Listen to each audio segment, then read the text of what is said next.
Diane Swonk, the chief economist at Grant Thornton, is with us in Chicago. You know, if only it was that easy, Diane, that the Fed would actually be able to wave a wand and actually solve some of these problems, but likely that is not the case. Let's deal with the jobs report first. Perhaps, Diane, you tell me, it's a good reflection of the economy, really. Strengths, weaknesses, and challenges ahead. Any real red flags for you? Well, the biggest red flag, of course, is in manufacturing hours. What we've seen is manufacturing is added marginally, but very marginally, almost they call it unchanged because it's within the statistical error. But the hours worked have fallen. They fell the most in July since 2015, and they're down 1.5% from a year ago. So that's a contraction in manufacturing activity, which is directly related to everything from the trade wars to weakness abroad. So that's the red flag, and the concern out there that the next shoe to drop will be layoffs in the manufacturing sector. In fact, many auto plants actually closed for the very last time on July 31st. So we'll see those losses in employment in August.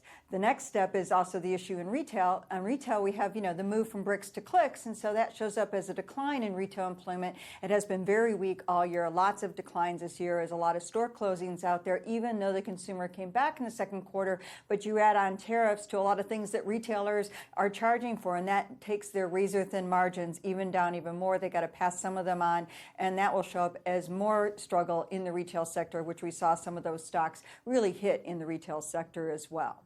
Yeah, there was no place to hide in that sector, that is for sure. In terms of this economy putting people back to work, though, wage gains have been decent, but this whole issue of productivity, which we've been kicking around for a long time now, it's still a big issue, isn't it?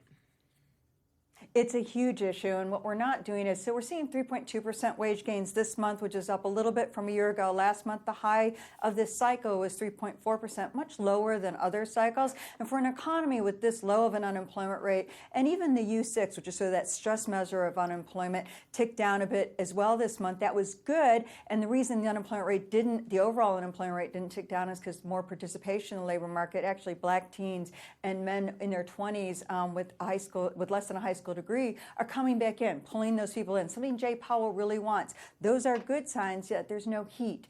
There's some wage gains, but without a lot more productivity growth, you can't get a lot more gains in wages. And productivity growth, you only get that when you invest. We're not doing it with infrastructure spending. And investment last quarter actually contracted a bit, again, reflecting the uncertainty surrounding trade. Yeah, that was alarming, especially when you combine it with what you were saying about the manufacturing jobs. And that brings me to my next question. Diane, is this a job market that can withstand a trade shock? How vulnerable is it?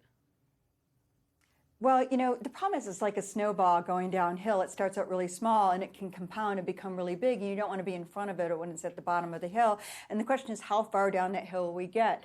Another tranche of trade, of tariffs on September 1st is bad news, especially as we're going right back to school and into the holiday season. That's really bad news. Could be a really weak fourth quarter, but it's happening in the context of already a global slowdown. So insult to injury to that global slowdown, and you start to getting what could be a Brexit decision, a hard Brexit decision, and you're starting to get a lot of things that could snowball us into a very bad situation in 2020, which is the opposite of course, what the administration wants. And it's certainly not the best way to get the Federal Reserve to ease because we have trade tension and to offset the weakness. I think one of the most important comments that Jay Powell made this week was, we're where we're at when we thought we'd be raising rates by twice this year, and we're cutting rates.